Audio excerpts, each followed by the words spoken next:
Hello and welcome to EarthAlex. Today we're going to talk about the first round of the 2021 Ecuadorian presidential election and the parliamentary election that happened on the same day, that day being the 7th of February 2021. Now, the president of Ecuador, who's the head of state and head of government, is elected using a modified two-round system.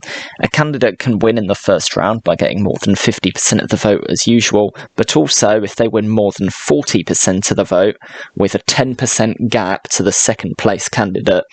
Otherwise, there is a second round with the top two candidates. There are also term limits of 2 consecutive 4-year terms. The National Assembly, the unicameral legislature, has 3 different members of election. 15 are elected through nationwide closed list PR, 6 through overseas constituencies, 2 from Canada and the US, 2 from Latin America, and 2 from Asia, Oceania, and Europe. The remaining 116 members are from multi-member closed list PR across constituencies. There are gender quotas for lists, so there's alternation between men and women, and also a term limit of 2 4-year terms, either consecutive or not. On the same day, there was also a referendum held in the city of Cuenca about prohibiting mining near certain rivers to protect the ecosystem. The first party we'll talk about is the PAIS Alliance. PAIS means country in Spanish. And that's the Social Democratic Party, which had 74 seats in the outgoing National Assembly. The president of the party since 2017 is Lenín Moreno. He was the UN Special Envoy on Disability between 2013 and 2016, after being vice president of Ecuador from 2007 to 2013. He won the 2017 election and is president of Ecuador, but decided not to run again. They nominated Ximena Peña Pacheco for president, and the running mate is Patricio Barriga Jaramillo. That's Moreno in the picture. The next 2 parties talk about are both Creating Opportunities, which is a liberal conservative party, which had 26 seats in the assembly, but they ran in a coalition with SUMA in the last election, who I'll get to next, and the Social Christian Party, which is Christian Democratic, which had 15 seats after the last election. They are running separately in the National Assembly, but they have a joint presidential ticket. Guillermo Lasso, who was governor of Guayas from 1998 to 1999 and Super Minister of Economy briefly in 1999, is running with running mate Alfredo Barrero. Lasso wants to increase foreign investment and oil production. He wants to reform and reduce taxation and provide credit for the agriculture sector, and he wants to keep VAT at the current rate but respect IMF debt restructuring. He also opposes abortion in all cases. SUMA, which is United Society Plus Action, won 8 seats at the last election alongside Creating Opportunities. Their candidate is Guillermo Celi Santos, with running mate Veronica Sevilla Ledeguer. Next is the Democratic Left, which is Social Democratic and has 4 seats in the National Assembly. Their candidate is businessman and engineer Xavier Hervas, and Maria Sara Gijon is running mate. The next party is the Pachakutik Plurinational Unity Movement, New Country, which is socialist and has 4 seats in the National Assembly. Pachakutik means time for revolution. They nominated Yaku Perez Guatambel, who is president of Equa Unari, which is a Quechua association. Quechua is indigenous nation of Ecuador. And he was president of that between 2013 and 2019, and also president of the Andean Coordination of Indigenous Organizations since 2017. He's also been provincial prefect of Azuay province between 2019 and 2020. His running mate is Verna Cedeño. Perez wants to ban mining, limit oil extraction, renegotiate IMF debt, and refuse to pay the IMF until that happens. But he is open to a trade deal with the US, and he has also suggested a referendum on abortion.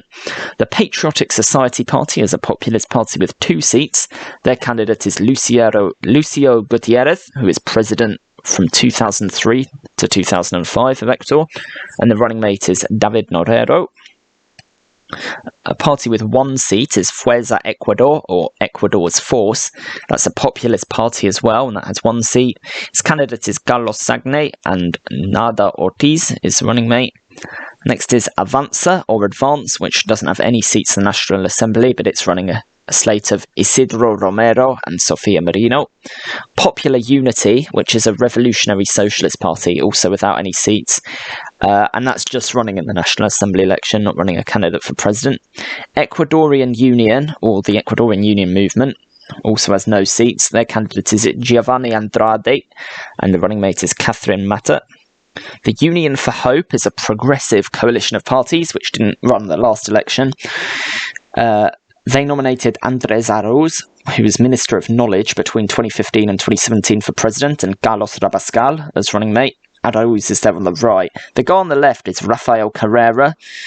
He was President pro tempore of the Community of Latin American and Caribbean States between 2015 and 16. Economy Minister briefly in 2005. He was President of the PAIS Alliance, actually, between 2006 and 2017.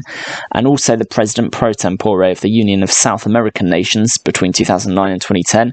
But all these jobs came mostly while he was President of Ecuador between 2007 and 17. Now, he wanted to be running mate. He was term limited for running for president again, but this wasn't allowed by the Electoral Commission because he had a corruption conviction. Arauz pledged to scrap the current IMF austerity plan, and he also said that public spending would take priority over debt payment. The movement Build 25, also known as Build Ecuador, this was a new party for the election. Their candidate is musician Juan Fernando Velasco, and Ana Maria Pesantes is running for vice president for them.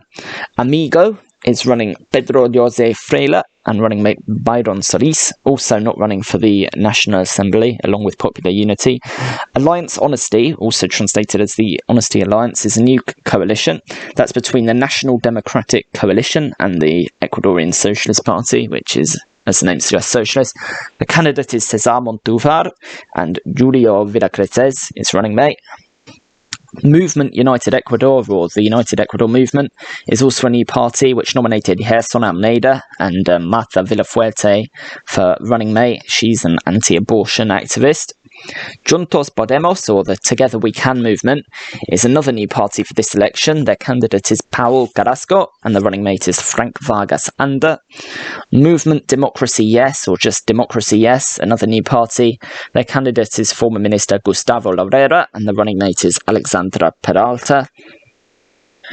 Finally, there are 3 independents and regionalists with seats in the Assembly. Now, in 2017, Moreno won a tight race, but he had high approval rates of 77%, despite the closeness of the election. By 2019, these had sunk to just 7%, which probably explains why he's not running again. COVID-19 has led to an economic recession.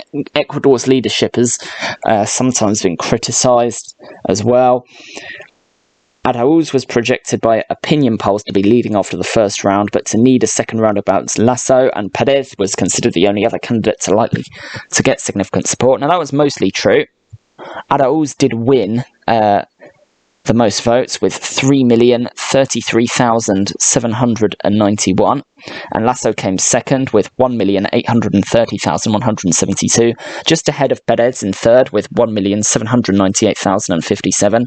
But Xavier Hervas, I think, surprised people by getting 1,453,915. The other candidates, Freila got 192,763, Romero was on 172,714, Gutierrez got 164,800, Almeida 160,572, Peña on 143,160. Remember, he is the candidate of the incumbent party, but nowhere near advancing. Celi got 84,640, Velasco 76,349, Montúfar 57,620, Larrera 36,903, Sagnay 26,524, Andrade 20,245, and finally Carrasco won 19,809.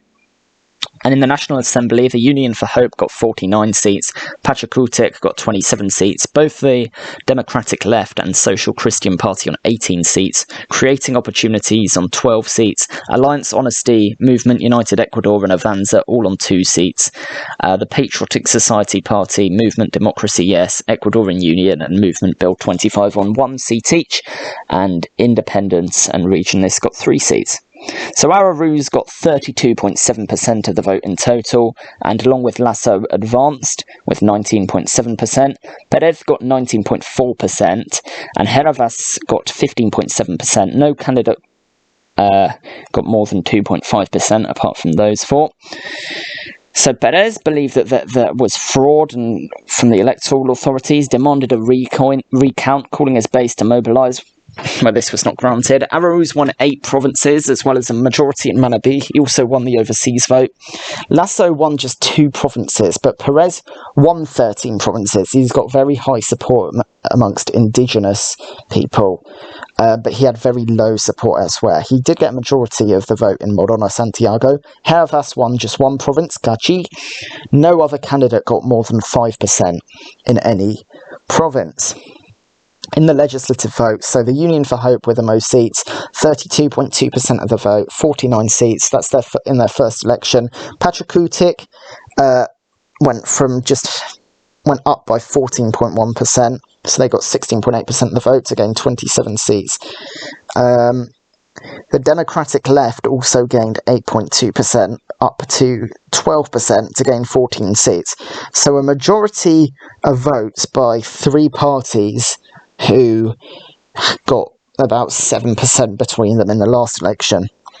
Now, the Social Christian Party lost 6.2% to get just 9.7% of the vote, but they actually gained 3 seats, creating opportunities on the same share of the vote, but they lost 14 seats. Alliance Honesty gained 2 in their first election with 3.8% of the vote. Movement United Ecuador the same with 2.1% of the vote, and Avanza's support dipped just 0.5% to 1.9%, but they also gained 2 seats. The Patriotic Society Party lost 1.1%, as well as one of their seats, with 1.8% of the vote share. Democracy Yes got 1.1% and a seat in their first election, and Movement Bill 25 gained the last seat with 0.7% of the vote in their first election. Independents and Regionalists retained their 3 seats. But the most remarkable thing is the PAIS Alliance losing all 74 seats, 36.3% of their vote. They retained just 2.8%. SUMA also lost all 8 seats with just 1.7% of the vote share, although, of course, they sort of rid the wave of creating opportunities in the last election. Fuerza Ecuador lost their sole seats after gaining just 0.9% of the vote, which is a decline of 3.9% from the last election. Popular Unity and Juntos Podemos also failed to get a seat, staying on 0.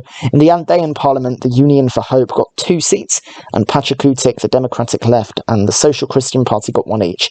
The referendum to prohibit mining in Cuenca passed with about 80% of the vote. So I hope you enjoyed that.